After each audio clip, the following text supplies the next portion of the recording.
अब next type क्या हमारे पास कि ऐसा द्रव्य विलयन है जिसमें विलेय भी द्रव है और विलायक भी क्या है, द्रव।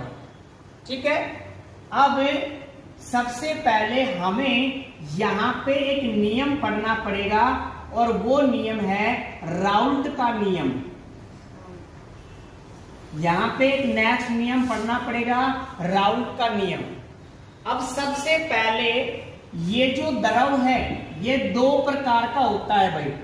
ये द्रव या तो हो सकता है वाष्पशील और या वाष्पशील, या ये द्रव हो सकता है अवाष्पशील। यानी कि जो आप क्या कर रहे हो, किसी भी द्रव को द्रव में मिला रहे हो, यानी कि जो विलेय है वो दो प्रकार का हो सकता है, वाष्पशील या अवाष्पशील।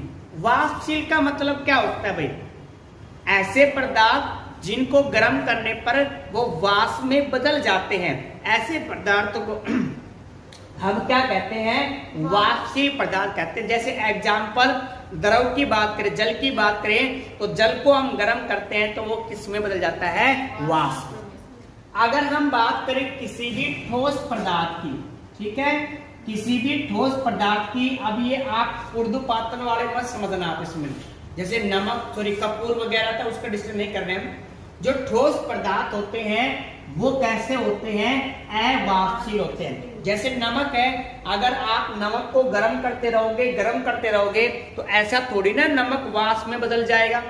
ठीक है, तो हमारे पास जो इसमें द्रव है यानी कि जो विलेय है वो भी दो प्रकार के होते हैं, एक होता है वाष्पशील और एक होता है अवाष्पशील। तो यहाँ पे भी राउल्ट का नियम दो प्रकार का हो जाएगा। पहला आपको ऐसे विलयन के लिए लिखना है जिसमें विलेय कैसा होगा, वाष्पशील होगा। एक तो आएगा वाष्पशील विलेय के लिए राउल्ट का नियम, दूसरा हम किसके लिए पढ़ेंगे, अवाष्पशील द्रव के लिए या विलयन के लिए राउल्ट का नियम। अब ये राउल्ट का नियम क्या है पहले आप वो समझना चाहिए। सबसे पहले मैं आपको एक बेसिक सिखा रहा हूं और इस बेसिक का नाम है वाष्प दाब। ठीक है, वाष्प दाब नाम से ही मालूम चल रहा है कि वाष्प के द्वारा जो दाब लगता है उसको हम क्या कहते हैं, वाष्प दाब कहते हैं। अब यहाँ पे कंडीशन समझना पहले देखो। सबसे पहले हमारे पास एक कंटेनर है और इस कंटेनर में हमने कोई भी वाष्पशील द्रव भर रखा है। अब क्या करेंगे, इस कंटेनर को हमने कर दिया क्लोज, ठीक है, इसको बंद कर दिया। अब हम इसको गर्म करेंगे तो जो हमारे पास द्रव था इसकी क्या बनेगी, वाष्प बनेगी। तो यहाँ पे एक प्रोसेस हो रही है कि जो भी हमारे पास द्रव था वो किस में बदल रहा है, वाष्प में बदल रहा है। क्लियर है। तो एक प्रोसेस तो ये हो रही है जिसको कहेंगे वाष्पीकरण। इसमें इसी के साथ साथ जब आप इसको गर्म करते रहोगे तो वाष्प की मात्रा क्या हो जाएगी, ज्यादा हो जाएगी। फिर ये जो वाष्प है ये आपस में क्या करेंगी, इकट्ठा हो जाएंगी, यानी कि संघनित हो जाएंगी, आपस में जुड़ जाएंगी और वापस में किसका निर्माण हो जाएगा, द्रव का। इस अवस्था को या इस प्रक्रिया को हम क्या कहते हैं, संघनन कहते हैं। और इस प्रक्रिया को हमने क्या नाम दिया था, वाष्पीकरण। ठीक है, तो ध्यान से सुनना आप सभी। जब आप किसी भी द्रव को एक बंद पात्र में गर्म करते हो तो दो प्रकार की प्रक्रियाएं होंगी। कौन कौन सी होंगी वो, एक तो वाष्पीकरण, एक होता है संघनन। ठीक है, अब एक कंडीशन वो आएगी कि जितना द्रव वाष्प में बदल रहा है उतना वाष्प आपस में क्रिया करके जुड़कर उतना ही क्या बनाएगा, द्रव। मतलब दोनों के एक बीच में एक अवस्था आ जाती है और आपने इसको 11th क्लास में सुना होगा, साम्य अवस्था। एक चैप्टर नाम था, ध्यान रखना, साम्य अवस्था। साम्य अवस्था का मतलब ये है कि जितनी वाष्पीकरण की प्रक्रिया होगी उतनी ही प्रक्रिया कौन सी होगी, संघनन की। तो साम्य स्थिति पर इस वाष्प के द्वारा इस द्रव की सतह के ऊपर जो भी दाब लगाया जाता है, इसी दाब को क्या कहते हैं? वाष्प दाब। तो सबसे पहले आपको वाष्प दाब मालूम होना चाहिए कि वाष्प दाब क्या है। तो मैं इसको फिर से रिपीट कर रहा हूं इसमें कि यहाँ पे दो प्रकार की प्रक्रिया है, एक तो वाष्पीकरण, एक संघनन। वाष्पीकरण में द्रव वाष्प में बदल रहे हैं और संघनन में जो द्रव है दूसरी वाष्प वो किस में बना रही है? द्रव में। इन दोनों के बीच में साम्य आ जाता है, मतलब जितना द्रव वाष्प में बदलेगा उतनी वाष्प किस में बदलेगी? द्रव में बदलेगी। ठीक है। और इस साम्य स्थिति पर जो वाष्प है इसके द्वारा द्रव की सतह पर जो भी दाब लगाया जाता है, इसी को हम क्या कहते हैं? वाष्प दाब कहते हैं। क्लियर यहां तक इसमें? तो सिर्फ आपको यहाँ पे ये मालूम होना चाहिए कि वाष्प दाब क्या होता है। अब ध्यान दो आप सभी, सबसे पहले हमारे पास एक कंटेनर है और इस कंटेनर में हमने एक द्रव भर रखा है और जो द्रव है वो कैसा है? शुद्ध द्रव। शुद्ध द्रव का मतलब है कि उसके अंदर दूसरा कोई भी पदार्थ नहीं मिला है। ठीक है। अब ये जो हमारे पास शुद्ध द्रव है इसको हमने क्या मान लिया? A मान लिया। अब इसको क्या किया? इस पूरे कंटेनर को हमने कवर कर दिया। अब हम इसको गर्म करेंगे तो इस द्रव की क्या बनेगी? वाष्प बनेगी। ठीक है। और यहाँ पे इसकी क्या बन गई? वाष्प बन गई। अब ये वाष्प क्या करेगी? इस द्रव की सतह पे दाब लगाएगी, जिसको क्या कहेंगे? वाष्प दाब कहेंगे।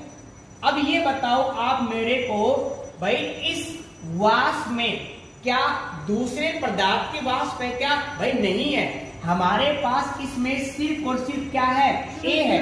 तो एक ही तो वाष्प होगी, इसीलिए यहाँ पे जो वाष्प दाब होगा इसको हम कहेंगे शुद्ध द्रव का वाष्प दाब या शुद्ध वाष्प दाब कहेंगे। अब शुद्ध वाष्प दाब को हम किससे डिनोट करेंगे?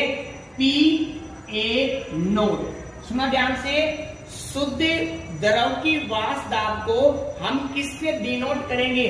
PA note. P का मतलब तो वाष्प दाब, प्रेशर हो गया इसमें। A का मतलब किसका है? शुद्ध द्रव A का है। और नोट का मतलब शुद्ध। ठीक है। नोट क्या रिप्रेजेंट कर रहा है? शुद्ध है। अब यहाँ पे एक बात और ध्यान रखना, अगर आपने केवल द्रव एक ही लिया है तो इस द्रव की सतह पर केवल और केवल सिर्फ और सिर्फ किसके कण प्रेजेंट रहेंगे? एक के कण ही प्रेजेंट रहेंगे। ठीक है। अब मुझे ये बताना, वाष्प दाब या वाष्प में जैसे हमारे पास ये जल है, इस जल में बहुत सारे कण हैं, इन कण को कहते हैं सतही कण, जो सतह पे क्या होते हैं? प्रेजेंट होते हैं। और इसके अंदर वाले जिसको कहते हैं बल्क। बल्क का मतलब अंदर वाला भाग। तो यहाँ पे दो प्रकार के कण हैं, एक तो सतही कण है, एक बल्क के कण है। इन दोनों में से किसकी वाष्प बनती है या कौन से कण वाष्प बनाने में भाग लेते हैं? ध्यान दो भाई, सिर्फ मैं आपको इतना शॉर्टकट में बता रहा हूं इस चीज को कि बल्क वाले जितने भी कण होते हैं वो कभी वाष्प नहीं बनाते हैं। कौन से बनाते हैं? सतह वाले। मतलब ये कण है, ये किसका निर्माण करेंगे? वाष्प का। जब ये कण अगर इसको छोड़कर चला जाएगा तो बल्क के अंदर जो कण है वो इसका स्थान ले लेगा। फिर ये कौन सा बन जाएगा? सतही कण बन जाएगा। फिर ये ऊपर चला जाएगा, फिर नीचे वाला कण इसकी जगह लेगा। तो ये बात ध्यान रखना कि वाष्प केवल सतह के ऊपर जो कण पाए जाते हैं वो ही बनाते हैं, बल्क वाले कभी भी नहीं बनाते हैं। तो सतह पर जो कण गए वो नीचे से तो नीचे से अगर कोई व्यक्ति नीचे से ऊपर आया है तो सतह पे तो कहलाएगा कि नहीं कहलाएगा? भाई ये कण एग्जाम्पल के लिए बीच में है, तो अब आप इसको क्या कहोगे कि ये बल्क का कण है, इसमें अंदर का कण है। लेकिन अगर ये कण ऊपर आ गया, ये वाला कण ऊपर आ गया, तो क्या आप इसको ये कहोगे ये बल्क का कण है? नहीं, क्या कहोगे? सतही का कण कहोगे आप इसको। तो इसीलिए ध्यान रखना, सतह की जो ऊपर वाली सरफेस के जो कण होते हैं वो ही हमेशा क्या बनाएंगे? वाष्प। ध्यान दो यहाँ पे। अब हमारे पास दूसरा कंटेनर है और इस कंटेनर में हमने ले रखा है कोई भी शुद्ध द्रव। अब हमारे पास शुद्ध द्रव है और शुद्ध द्रव में हमने क्या ले लिया? बी। ठीक है, तो अब इसकी सतह पर केवल और केवल क्या पाए जाएंगे? द्रव बी के कण पाए जाएंगे। अब आपने इसको कर दिया क्लोज। अब आप इसको गर्म करोगे तो वाष्प बनेगी फिर से, और वाष्प जो हमारे पास बनी है वो सिर्फ और सिर्फ किसकी बनी है? बी की वाष्प बनी है। अब इस वाष्प के द्वारा जो दाब लगेगा उसको क्या कहेंगे? शुद्ध वाष्प दाब। लेकिन किसका? बी का। और इसको हम किससे डिनोट करेंगे? पी बी नोट से करेंगे। क्लियर है? तो ये बात याद रखना, पीबीए क्या हो, सॉरी पीबी नोट क्या होता है और पीए नोट क्या होता है। पीए नोट क्या है? शुद्ध द्रव का वाष्प दाब। ठीक है, कौन से वाले का? ए का। पीबी नोट क्या है? शुद्ध द्रव बी का वाष्प दाब। हमने द्रव ए और द्रव बी को आपस में मिक्स कर दिया। ठीक है, जब हमने द्रव ए और द्रव बी को आपस में मिक्स किया तो अब इस विलयन में दो प्रकार के द्रव मिलेंगे, एक तो ए है और एक क्या है? बी है। तो एग्जाम्पल के लिए हमारे पास इस सतह पर देखो, जब एक केवल ए था तो सतह पर किसके कण थे? ए के कण थे।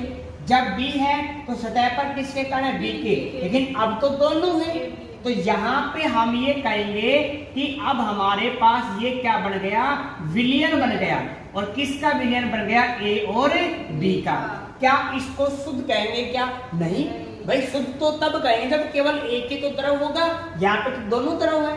अब इसकी सतह पर दोनों के कण पाए जाएंगे, ए के भी पाए जाएंगे और बी के भी पाए जाएंगे। तो यहाँ पे ये कण ए का है, ये कण एग्जाम्पल के लिए बी का कण है, ये वाला।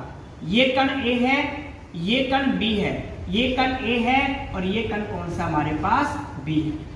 अब हम इसको कवर करेंगे तो फिर से क्या करेंगे? दोनों को गर्म करेंगे। तो अब की बार जो वाष्प बनेगी वो दोनों की बनेगी।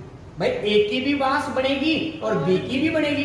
तो यहाँ पे ये वाष्प एक की है, एक की है, एक की है, और ये जो वाष्प दिख रही है ये किसकी है? बी की है। ठीक है, अब ए के वाष्प के द्वारा जो दाब लगेगा इसको क्या कहेंगे? वाष्प दाब कहेंगे, ए का कहेंगे। इसीलिए इसको डिनोट करेंगे पीए। नोट नहीं लगाएंगे। नोट का मतलब होता है शुद्ध, शुद्ध होता है नोट का मतलब। क्या यहाँ पे शुद्ध है क्या? नहीं है, दो है घटक यहाँ पे, इसलिए हम यहाँ पे क्या कहेंगे? P A. क्लियर है? अब यहाँ पे जो बी है इसका वाष्प दाब क्या होगा? पीबी होगा। तो ये तो क्या है? विलयन में, विलयन में द्रव ए का वाष्प दाब, विलयन में द्रव बी का वाष्प दाब। पीबी नोट क्या है? पीबी नोट क्या है? शुद्ध द्रव बी का वाष्प दाब। पी ए नोट क्या है? शुद्ध द्रव ए का वाष्प दाब। क्लियर है? अब मैं आपसे ये पूछ रहा हूं कि इन दोनों में से मतलब क्या है? द्रव ए की वाष्प दाब और द्रव बी की वाष्प दाब में से किसका दाब ज्यादा होगा? कॉमन सेंस की बात है, सुनना। मैं रिपीट कर रहा हूं, यहां पे विलयन में किसका वाष्प दाब ज्यादा होगा? सीधी सी बात है भाई। अगर आपने ए की मात्रा ज्यादा ली, ठीक है, तो उसकी वाष्प भी क्या बनेगी? ज्यादा बनेगी। और वाष्प उसकी ज्यादा बनेगी तो उसका दाब भी क्या होगा? ज्यादा। अगर आपने बी को ज्यादा मात्रा में लिया तो बी की वाष्प क्या बढ़ेगी? ज्यादा, तो उसका वाष्प दाब भी क्या होगा? ज्यादा। तो सीधी सी बात ये हमारे समझ में आई है कि जो पदार्थ जितनी मात्रा में या जो पदार्थ ज्यादा होगा उसकी वाष्प भी ज्यादा बनेगी और उसका दाब भी क्या होगा, ज्यादा होगा। तो यहाँ पे हम ये लिख सकते हैं कि विलयन में द्रव ए का वाष्प दाब समानुपाती होगा इसके मोल के, ठीक है। या मोल का मतलब भाई किसी भी पदार्थ की मात्रा ज्यादा होगी तो उसके मोल भी ज्यादा होंगे। अगर मोल ज्यादा होंगे तो उसके मोल भिन्न भी क्या होंगे, ज्यादा होंगे। तो यहां पे मैं एक लाइन बोल रहा हूं, सुना ध्यान से, कि किसी भी विलयन में उपस्थित किसी द्रव का वाष्प दाब वो समानुपाती होता है उसके मोल भिन्न, और मोल भिन्न को हमने किससे रिप्रेजेंट किया था, काई से, ठीक है। तो ये किसका वाष्प दाब, ए का वाष्प दाब है, तो यहाँ पे ये समानुपाती होगा ए के मोल भिन्न के। क्लियर है। इसी तरह जो हमारे पास द्रव बी है उसका वाष्प दाब ये समानुपाती होगा, किसके समानुपाती होगा, काई बी, यानी कि बी के मोल भिन्न के। मतलब जितने बी की जितनी ज्यादा मात्रा होगी उतने ज्यादा मोल होंगे, और जितने ज्यादा मोल होंगे उसके मोल भिन्न भी क्या होगी, उतने ज्यादा होगी। और जितने ज्यादा उसके मोल भिन्न उसकी वाष्प उतनी ज्यादा बनेगी और उसका दाब भी क्या होगा, उतना ज्यादा होगा। तो यही नियम क्या है, राउल्ट का नियम है, ध्यान रखना।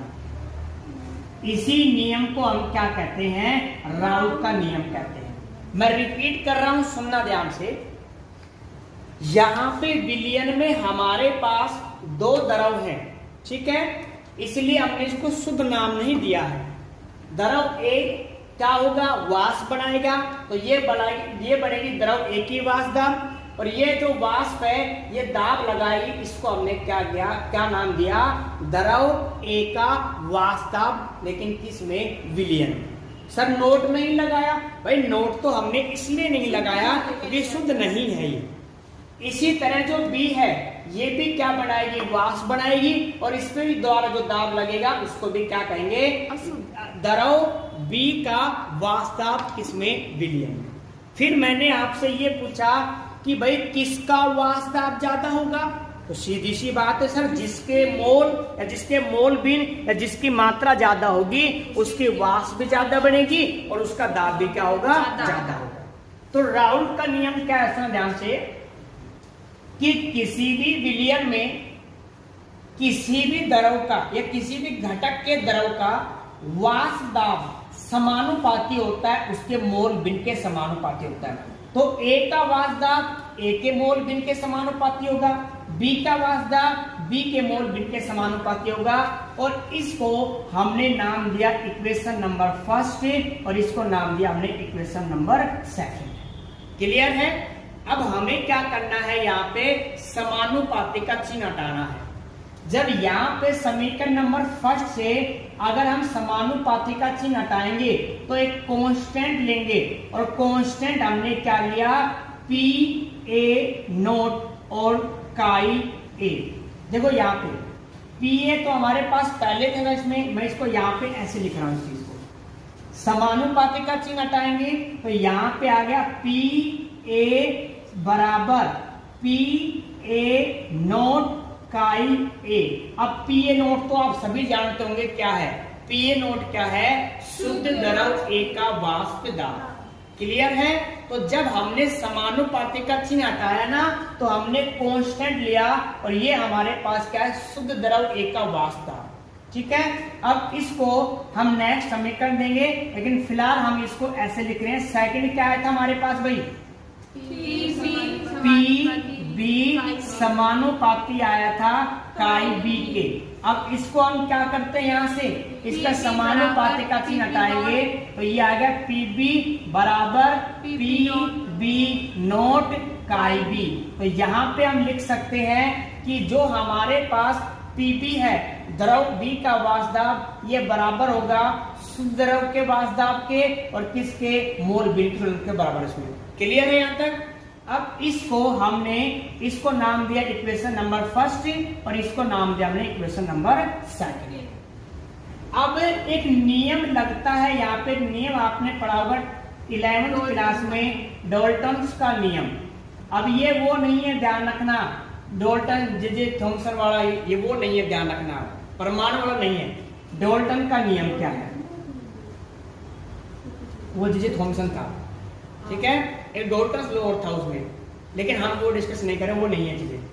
तो डाल्टन्स लॉ क्या है कि अगर हमारे पास किसी भी विलयन में जितनी भी वाष्प है, उन सभी का जो वाष्प दाब है, अगर इनको आपस में जोड़ दिया जाए तो वो उस विलयन का क्या कहलाता है, कुल वाष्प दाब। मैं रिपीट कर रहा हूं, सुना ध्यान से, इस पूरे विलयन का कुल वाष्प दाब जिसको कहेंगे पी टोटल, क्लियर है, वो किसके बराबर होगा, विलयन में द्रव ए के वाष्प दाब और द्रव बी के वाष्प दाब को अगर जोड़ देते हैं तो वो किसके बराबर होगा, पी टोटल के। तो हमें यहाँ पे कुल दाब निकालना है, तो ये हो जाएगा पी टोटल बराबर P A plus P B. अब आप क्या कर सकते हो, इसको इक्वेशन नंबर 3 दे सकते हो, और अब आपको क्या करना है, इसकी वैल्यू यहाँ पे पुटअप करनी है। भाई पी ए की वैल्यू पुटअप करनी है, पी बी की वैल्यू पुटअप करनी है। क्लियर यहाँ तक। अब हमें क्या करना है, इक्वेशन नंबर 3 में इक्वेशन 1 से 2 से आपको वैल्यू पुटअप करनी है। तो मैं इसको यहाँ पे कवर करा रहा हूँ, ठीक है। तो यहाँ पे आ गया P total is equal to, P A की वैल्यू क्या है भाई हमारे पास, P A nought chi A plus P B की वैल्यू क्या हमारे पास, P B note chi B. अब यहाँ पे हमारे पास इसमें कॉमन भी नहीं आ रहा कुछ भी। अब आपको क्या करना है, यहाँ पे सुनो ध्यान से, हमने ये पढ़ा था पहले कि काई ए प्लस काई बी बराबर कितना होता है, 1। ये मैंने आपको बताया था कि किसी भी विलयन में जितने घटक होते हैं उन सभी के मोल भिन्न का मान कितना होता है, 1 होता है। अब आपको कुछ नहीं करना है, इसके बाद एक बार तो आप काई ए की वैल्यू इसमें पुटअप कर दो तो आपके पास फॉर्मूला आएगा निकल के। एक बार आप काई बी की वैल्यू इसमें पुटअप कर दो तो भी आपके पास एक नया फॉर्मूला आता है। तो मैं आपको एक करा रहा हूं इस समय, ठीक है। सबसे पहले हम पुटअप कर रहे हैं काई ए की वैल्यू, तो काई ए भाई ये उस तरफ चला जाएगा ना, ये काई बी, तो ये क्या हो जाएगा 1 माइनस काई बी। अब आपको ये वैल्यू इसके अंदर पुटअप करनी है। जब ये वैल्यू पुटअप करेंगे तो ये आ गया P total is equal to P A naught 1 minus chi B plus P B note chi B. अब इसको सोल्व कर लेते हैं, तो ये क्या आ जाएगा, P total is equal to, इसको 1 से मल्टीप्लाई करेंगे तो P A नोट, ठीक है, माइनस P नहीं काई बी से मल्टीप्लाई करेंगे ना, तो P A note chi B. Clear है। फिर आएगा प्लस, फिर है P B note chi B. अब यहाँ पे कुछ कॉमन आ रहा है क्या, देखो काई बी कॉमन आ रहे हैं, यहाँ पे आ रहे काई बी कॉमन, तो यहाँ पे काई बी को कॉमन ले लेते हैं, तो ये हो जाएगा P टोटल, ठीक है, P A नोट।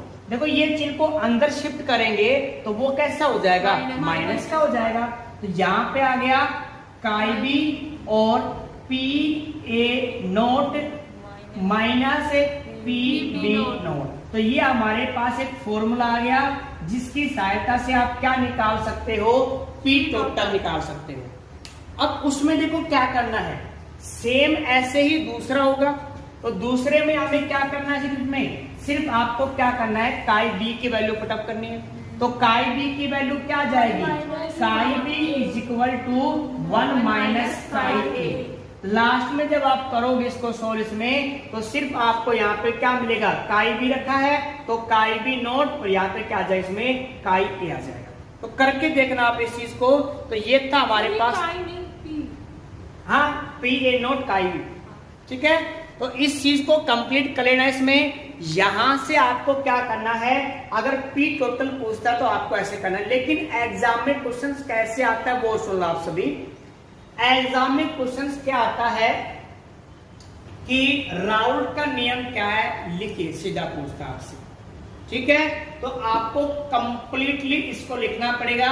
राउल्ट का नियम क्या है कि किसी भी विलयन में उपस्थित, ठीक है, किसी भी द्रव का वाष्प दाब उस विलयन में उपस्थित उसके मोल भिन्न के क्या होता है, समानुपाती होता है, और इसी नियम को क्या कहते हैं, राउल्ट का नियम कहते हैं। क्लियर है यहाँ तक इसमें? अब हम आगे चल रहे हैं। इस टॉपिक से एक ग्राफ बनता है और जो एग्जाम में 1 नंबर का क्वेश्चन या 1 नंबर का एक मार्क्स का क्वेश्चन आता है इसमें। क्लियर है यहाँ तक? अब यहाँ पे एक बात और ध्यान रखना आप इस चीज के बारे में, ठीक है। तो ये हमारे पास था राउल्ट का नियम और ये वाष्पशील का था। अवाष्पशील का हम डिस्कस कल करेंगे, लेकिन फिलहाल मैं आपको इसमें ग्राफ बता रहा हूं। देखो यहां पे हमारे पास एक इक्वेशन ये आई है कि पी ए का वाष्प दाब ये समानुपाती आया था काई ए के आया था, ठीक है। या अगर हमने इसको ओपन किया था, सोल्व किया था, तो ये आया था P A is equal to P A nought chi A. इसी तरह हमारे पास दूसरा भी आया था कि P B is equal to P B note chi B, और हमने मैंने शॉर्टकट लिख दिया इसमें, कोई बात नहीं, ये वैल्यू, ठीक है। अब यहाँ पे अगर एक टॉपिक अभी अभी हमने और पढ़ा था कि किसी भी विलयन में जो उस विलयन का कुल वाष्प दाब होता है वो बराबर होता है उस विलयन के अंदर जितने भी घटक हैं, जितने भी अवयव हैं, उनके कुल वाष्प दाब के योग के बराबर होता है। तो यहाँ पे आया था P A plus P B. अब हमें क्या करना है, एक तो इसका यूज करना है, एक इसका यूज करना है, या फिर इसका यूज कर सकते हैं कि पी बी समानुपाती होगा किसके, काई बी का। एक तो हमें इसका यूज करना है, एक हमें इसका यूज करना है, और एक हमें इसका यूज करना है। इन तीनों का यूज करके हमें एक ग्राफ बनाना है और जो कि इंपोर्टेंट है, ठीक है। क्लियर यहां तक? तो ये 3 पॉइंट मैं यहाँ पे रख रहा हूं, बाकी को मैं इरेज कर रहा हूं यहाँ पे। तो ये टॉपिक यहां से मैं इसको हटा रहा हूं, चीज को।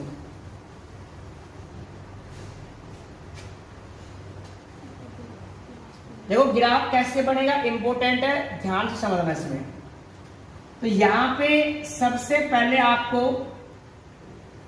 ऐसे बनाने इसमें, ठीक है, 2 एक्सिस रहेंगे हमारे पास।